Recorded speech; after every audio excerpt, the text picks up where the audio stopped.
On va parler de Parnas Varela. Je suis obligé de vous parler de ça. Les amis, Abdel Blade Medjedou, ancien boxeur pro et combattant d'arts martiaux mixtes, mais vu dans la cage saison 1, épisode 2, et également dans l'Ultimate Fighter. Euh, Qu'est-ce qui se passe? Comment ça a été? On s'y attendait. Rencontre comme assez explosif. Varela n'est pas venu quand même là pour jouer. Donc, dès le premier round, ça fuse au niveau des kicks de l'un de l'autre. Mais il se précipite pas, c'est deux combattants d'expérience. Varela plus d'expérience en striking. Parnas, Saladin, il est magique, hein. Il est magique, Saladin. C'est un combattant complet. Puis voilà. Puis ça a payé.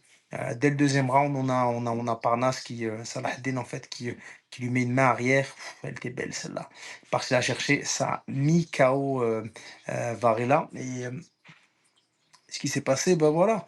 Sur le ground and pound, c'est très difficile de la part de Varela en fait de venir, en fait, survivre face aux attaques dévastatrices de Salah Ça a été, les ground pound ont été comme assez violents, a été comme assez, assez dur.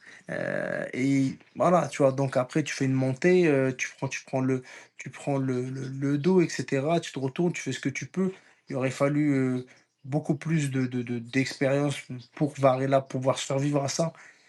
Et voilà, Salah a tenu, le classico a été respecté, le Paname a gagné, Marseille malheureusement a perdu.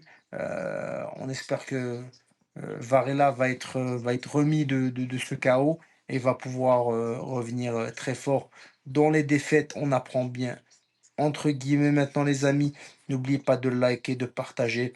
Et lien en bio, si vous voulez que je vous aide à travers les épreuves pour pouvoir en fait atteindre vos objectifs. Lien en bio, 15 minutes, je peux vous aider dans plein de domaines. Donc, n'oubliez pas. Continuons. Donc voilà, donc on s'y attendait cette rencontre. On s'attendait, moi je suis pas surpris en fait du résultat parce que Salah-Eddin est monstrueux, il y a rien à dire. Rappelons-le, que ça plaise ou non à ceux qui sont pas d'accord, meilleur combattant francophone, meilleur UFC pas UFC, meilleur combattant francophone. Bravo, félicitations, Mabrouk mon gars.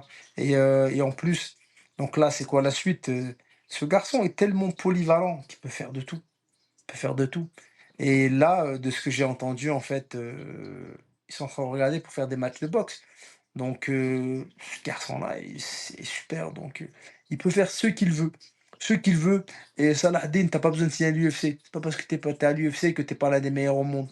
Je pense que Salah-Eddin elle est le meilleur au monde dans sa catégorie. Et je l'ai déjà dit et je le redirai encore, c'est l'un des meilleurs combattants de sa catégorie dans le monde et il est facile, il rentre dans le top 10 facile de l'UFC et pour moi, il rentre dans le top 5, il a sa place dans le top 5 à l'UFC. Il a pas besoin de signer à l'UFC, l'UFC veut pas lui donner assez de 0 donc et il mériterait ces 0 là. Donc voilà. Ça a été quand même assez expéditif. Et voilà, donc on souhaite à Salah en fait de plus gros challenge et voilà, on boxe où il veut. Je pense que ce garçon a beaucoup de talent et a beaucoup de spectacles à nous offrir. Voici les amis, n'oubliez pas de commenter, liker et on se voit bientôt pour une nouvelle vidéo débrief pour Usyk contre Fury. À bientôt. N'oublie pas de like et t'abonner. Salut! Je te jure, elle me gratte depuis tout à l'heure.